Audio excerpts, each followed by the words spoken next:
expecting that the large states would vote for the one state, one vote thing second, but they don't, and you'll see. We can't start arguing and threatening on this issue. Now, I've thought of a plan that ought to satisfy everyone here. Let's have the members of the lower house of the legislature be elected according to the population in each state, just as the Randolph Plan says. That ought to satisfy the larger states. And then in the upper house, the Senate, let's have each state have just one vote. One vote and no more, just as we've got in the Congress now. That ought to please the smaller states. And I say, let's not argue about it. Let's vote on it. Second. Very well, let us vote on the first half of Mr. Sherman's compromise. All those in favor of the lower house of the legislature being represented according to population of inhabitants signify by saying aye. Those opposed, no. Massachusetts? Aye. Connecticut? Connecticut votes aye to the first part of the compromise and urges all the small states to follow her lead. New York?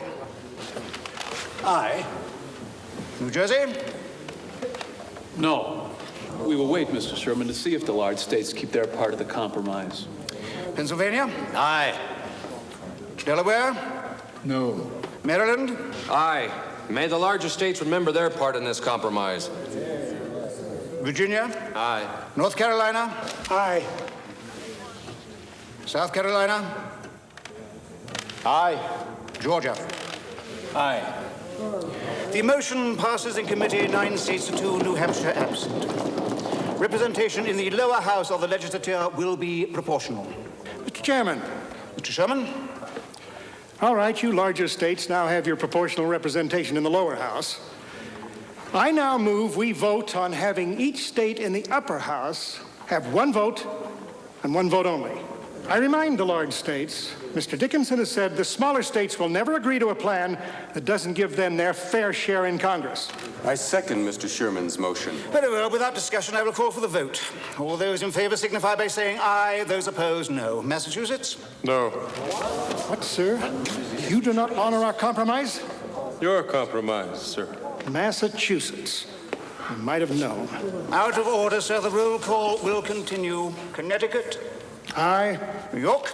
Aye. With dissent. Noted. New Jersey? Aye. Pennsylvania? No, Mr. Sherman. Delaware? Aye. Maryland? Maryland votes aye. With dissent. Noted, Mr. Jennifer. Virginia? No. North Carolina? No. South Carolina? No. Georgia? No. Mr. Sherman's second motion fails. Now you've torn it. Mr. Chairman, The chair recognizes Mr. Alexander Hamilton. I move the representation in the upper house be determined in exactly the same manner as the lower, that is, according to population. Second, and while the issues are fresh in the minds of all the delegates, I call for the vote now. Indeed. Very well. The states will signify as usual. Massachusetts? Aye. Connecticut? This is outrageous. Never in my Connecticut's life. vote, Mr. Sherman. Connecticut votes now and forever. No. New York? No. New York is a large state, but we are for genuine equality. Mr. Yates, along with Governor Clinton, is for anything that keeps up the trade war with New Jersey. Out of order, Mr. Hamilton. New Jersey? No. Pennsylvania? Aye. Delaware? No. And let me warn the Out of order, Mr. Bedford. Maryland? No. Dissent. Noted, Mr. Jennifer. Virginia? Virginia is for genuine equality in this matter. Aye. Aye. North Carolina? Aye. South Carolina? Aye. Georgia? Georgia votes aye. Mr. Hamilton's motion carries in committee 6 states to 5, New Hampshire absent. That ends debate on the Virginia plan in the committee of the whole. So look what happened there. The exact thing that the small states were scared would happen happened right there. He proposes a compromise. They have the majority. They have more votes. So they just run over the top of him. And they don't care if the little states don't like it. They have the majority. Majority rules. But look at this guy. This guy's angry, and he's not going to stop being angry. So if you have groups of people like that in your country, the country's not going to survive. Because if the majority, it's called majoritarian tyranny. If the majority just continuously rolls over the rights of the minorities, I don't mean racial minorities, I mean popular minorities, like they're less than the majority. They don't hold a majority. There's not enough of them. If they just keep running over them, the country's going to break up. And that's what the big states didn't realize. And the big states don't realize how they think their principle of popular representation is more important right now than having the small states be happy. But at some point they're going to realize, oh, we have to play ball with the little states or else they're just going to leave. It's kind of ironic that in the very vote to determine if the small states will have a voice at all, they get dominated and run over, just like they were worried about. This just proves to the small states, if they're getting run over right now, before they're even actually committed to this new government, they're always going to get run over, is what they're thinking. Mr. Chairman, Mr. Dickinson. this vote taken in committee is not a binding vote. We all know that. That is, the small states must deliberate.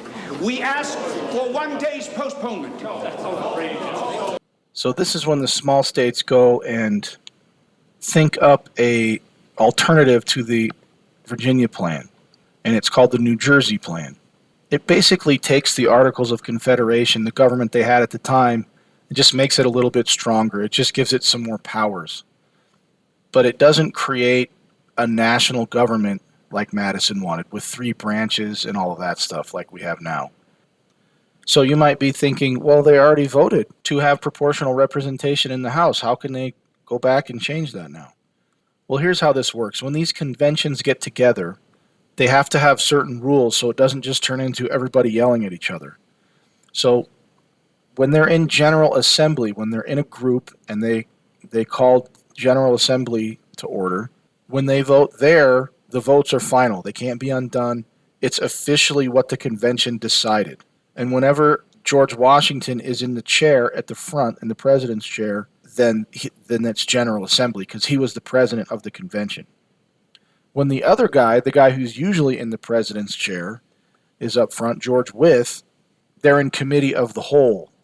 And in that format, they can change their votes as much as they want. They can go reconsider things. The votes are not final. So when they did that compromise, or what was supposed to be the compromise with Roger Sherman, they all knew that vote wasn't final. And so that's why the small states are going to try to think up an alternative plan that might be acceptable to the small states. Pardon me, sir. We might as well leave the convention. We mustn't rush into extremes. Madison is right. We must not lose the opportunity to strengthen our country. Madison is a nationalist and Wilson is another. And I am another. Some of us act as though this is some debating contest. It is not. The life of the Union is at stake. Mr. Dickinson, the life of Delaware is also at stake. I believe we can get the Virginia plan referred back into committee. But how are you going to If do we have something to put forward against it. I have been writing such a plan, Mr. Yates. It is purely federal. It keeps most of the Articles of Confederation and gives us our fair vote in Congress.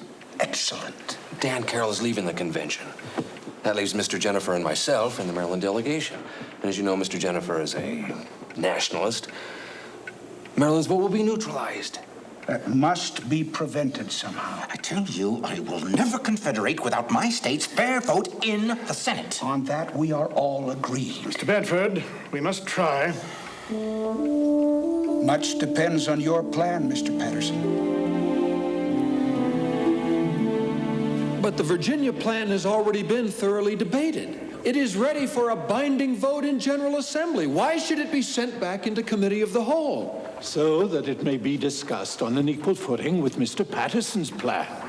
And the convention is so voted, 6 states to 5.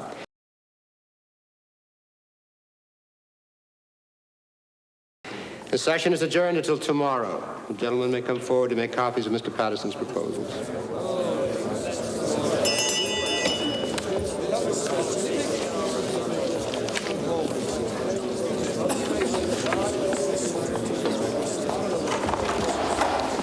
You see the consequence of pushing things too far. If you had followed Mr. Sherman's compromise, your plan would never have been returned to committee.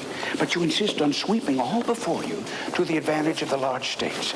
To no one's advantage, sir, but the American people's. Indeed. Then this convention meets in vain. Where is the advantage to the American people then?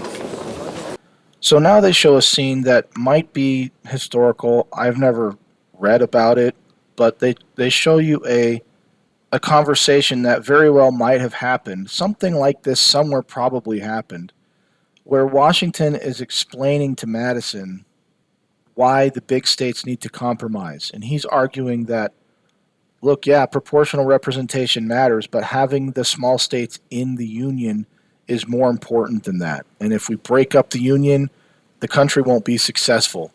They're trying to show you with this scene the argument that the older statesmen at the convention were making.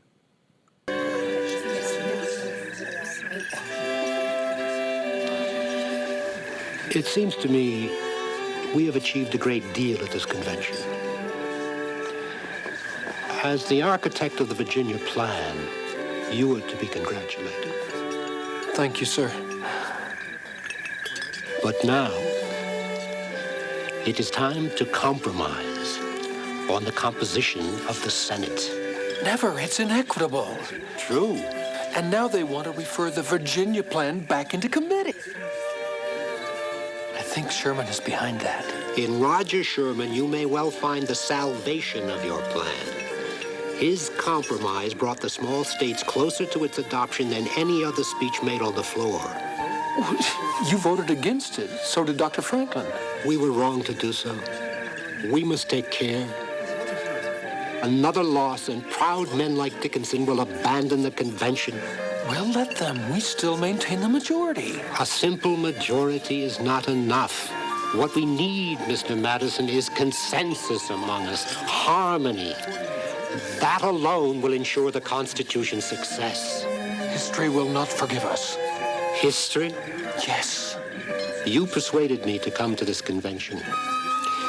Well, here I am, Mr. Madison, and I will not see this convention crumble around me because the brightest and stubbornest of us will not yield the Senate to the states. It is not only me, sir. You heard Mr. Wilson say that Pennsylvania will not confederate on the one-state, one-vote principle. Pennsylvania? Yes. Let Pennsylvania take care of itself. What they're showing here is Benjamin Franklin having the same sort of conversation with James Wilson. James Wilson was from Pennsylvania, but he agreed with Madison. He spoke almost as much as Madison did at the convention. He's a very important founding father. He was one of the first members or justices of the Supreme Court, and he had a lot of influence on the Constitution. But Benjamin Franklin is telling this guy, look, I've spent my entire life trying to create a United States of America, and we're going to have this instead of you guys fighting over this principle.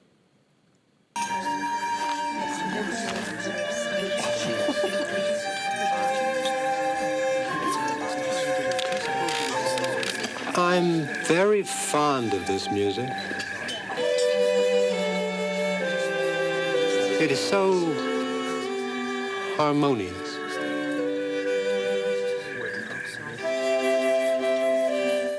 They debate the New Jersey plan for a few days, and then they realize that it's not going to get them where they want to be because it doesn't make the national government strong enough. It just makes a few tweaks. So they eventually decide to go back to the Virginia plan. Gentlemen, we have heard Mr. Patterson's plan. It maintains the status quo magnificently, but it offers no remedies to the evils that have brought us all to Philadelphia. Mr. Chairman, Mr. King. I move that we reject the Patterson plan in committee and to send the Virginia plan back to the General Assembly for debate and binding votes. I second the motion. Mr. Sherman. Out of order, Mr. Patterson. We need a compromise, but your plan won't work, Mr. Patterson. It just keeps us in the mire. At least Governor Randolph tries to pull us out. Very well. Vote in the usual manner. And so the dangerous plan of Mr. Patterson was defeated. For the last several days, the Virginia plan has been debated in General Assembly. The arguments over representation in the Senate go on and on. Alexander Hamilton, tired of being constantly outvoted, has left the convention and gone home to New York.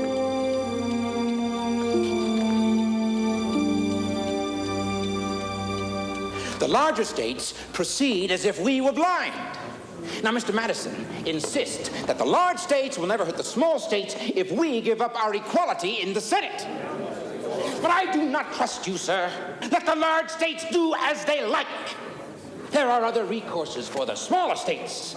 We can find some foreign ally, someone of more honor and good faith who will take us by the hand and do us justice.